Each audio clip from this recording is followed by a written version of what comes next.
Matipid ang sagot ni Pangulong Bongbong Marcos ng tanungin tungkol sa pagkawala sa pwesto ng ilang miyembro ng kanyang gabinete. May buwelta naman ng Pangulo sa kanyang kapatid na si Senadora Amy Marcos at kay dating Congressman Zaldico. Narito ang aking unang balita. The lady that you see talking on TV is not my sister.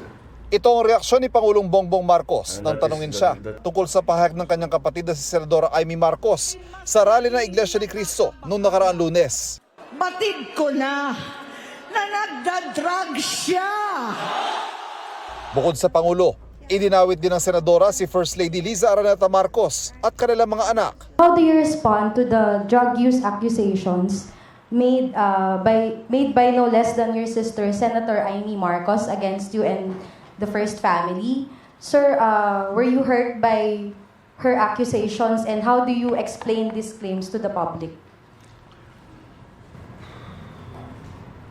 It's anathema to me to talk about family matters generally in public. We do not like to show our dirty linen in public. I'll just say this much. For a while now, we've been very worried about my sister. When I say we, I'm talking about friends and family. And the reason that is because the lady that you see talking on TV is not my sister. And that view is shared by our cousins, our friends. Hindi siya yan. Hindi siya yan.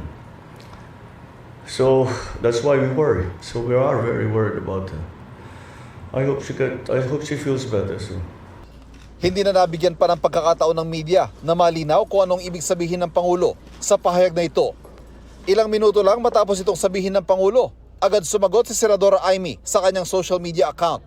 Sabi niya, siya raw ito, sabay hirit na kung ano-ano nang nakikita ng kanyang ading o nakababatang kapatid sa Ilocano. Sabi pa ng Senadora, patunayang mali siya at gusto raw niyang mali siya. Nang tanungin kung nagkausap na sila magkapatid, sinabi ng Pangulo na magkaiba na raw sila ng ginagalawang mundo, political man o personal. May hamon naman ang Pangulo kay dating Congressman Zaldico na nagdawit sa kanya sa anomalya sa flood control projects. Bago humarap ang Pangulo sa press conference, naglabas ng video si Zaldico na nagdedetalye na mga delivery ng bilyong pisong naging parte umano ng Pangulo sa anomalya. Mahaba nang naging mga usapan natin tungkol sa fake news. Anyone can go online and make all kinds of claims and say all kinds of things. Paulit-ulit. But it means nothing. For it to mean something, umuwi siya rito. Harapin niya yung mga kaso niya. Ako, hindi ako nagtatago. Kung meron kang akusasyon sa akin, nandito ako. Naging matipid naman ang sagot ng Pangulo nang tanungin kung bakit pinag-resign sa kanyang gabinete sina dating Executive Secretary Lucas Bersamin at dating Budget Secretary Amenah Pangandaman.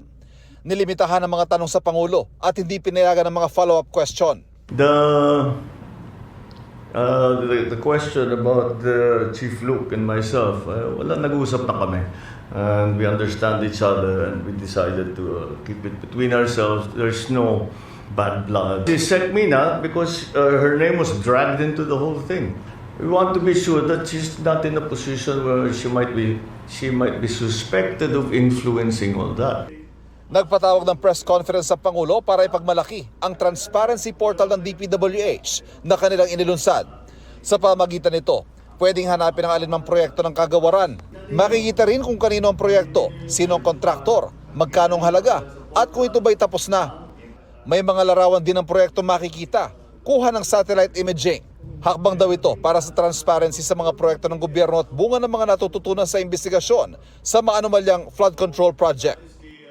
Ito ang unang balita. Ivan Mayrina para sa GMA Integrated News. Kapuso, huwag magpapahuli sa latest news and updates. Maging una ka sa balita at mag-subscribe sa YouTube channel ng GMA Integrated News.